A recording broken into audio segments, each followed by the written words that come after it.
की 90 किलोमीटर की दूरी को करीब 2 घंटे में तय करेगी। अगर वैश्विक स्तर पर देखें तो अब भारत उन चुनिंदा देशों में शामिल है जहां पर हाइड्रोजन ट्रेन संचालित की जाती हैं। और अक्सर हमने देखा है कि जो विदेशी ट्रेन्स हैं उनमें 2 या 3 कोचेज ही होते हैं। भारत में ये सबसे लंबी ट्रेन 10 कोचों वाली चलाई गई है। लगभग 2600 यात्रियों की क्षमता होगी। हाइड्रोजन फ्यूल सेल से बिजली उत्पादन किया जाएगा और डिज़ाइन ऐसी की गई है कि इसकी जो रफ्तार है, उसकी जो स्पीड है वो करीब 110 किलोमीटर प्रति घंटा। लेकिन आपने देखा होगा कि ये जो दूरी है 90 किलोमीटर की, वो 2 घंटे में तय की जा रही है, यानी अभी इसकी स्पीड कम रखी गई है। इसको भारतीय ट्रैक्स पर संचालित किया जा रहा है। पायलट प्रोजेक्ट है, देश की पहली हाइड्रोजन ट्रेन। इसके सफल संचालन के बाद ऐसे रूट्स जहां पर इलेक्ट्रिफिकेशन नहीं हुआ है वहां पर हाइड्रोजन ट्रेन को चलाया जाएगा।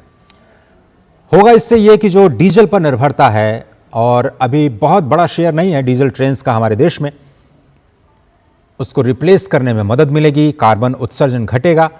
और भारतीय रेलवे ने 2070 से बहुत पहले नेट जीरो का जो लक्ष्य रखा है, उस दिशा में भारत को अब मिल चुका है अपना खुद का मेक इन इंडिया, आत्मनिर्भर भारत को मजबूती प्रदान करने वाला एक ऐसा तंत्र जिसे अब आप जानेंगे हाइड्रोजन ट्रेन के तौर पर।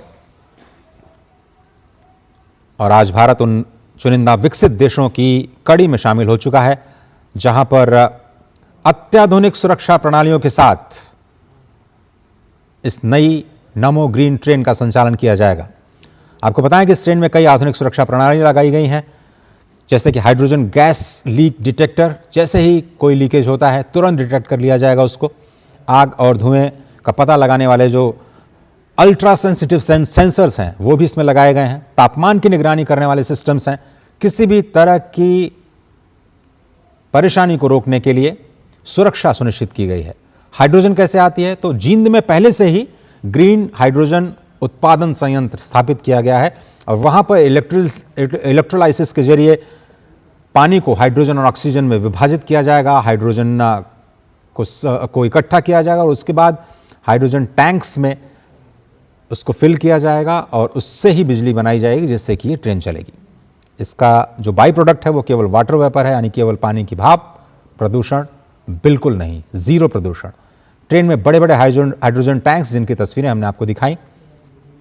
प्रधानमंत्री नरेंद्र मोदी ने इस देश में ग्रीन हाइड्रोजन मिशन की शुरुआत की और उसी के तहत ये हाइड्रोजन पावर्ड ट्रेन आज देश में संचालित की जा रही है। और वर्षों के अनुसंधान, परीक्षण और भारतीय रेलवे के स्वदेशी विकास यानी मेक इन इंडिया का यह परिणाम। इसका उद्देश्य डीजल ट्रेन की तरह जगह एक स्वच्छ, कम प्रदूषण वाला विकल्प विकसित करना है। और इस ट्रेन के मानक जो हैं वो research design and standard organization RSDO ने तय किए। ट्रेन का निर्माण चेन्नई के इंटीग्रल कोच फैक्ट्री में किया गया और भारत में ही इसे डिजाइन किया गया, भारत में ही विकसित किया गया और यह कंप्लीटली इंडिजिनियस परियोजना के तौर पर हमारे सामने है।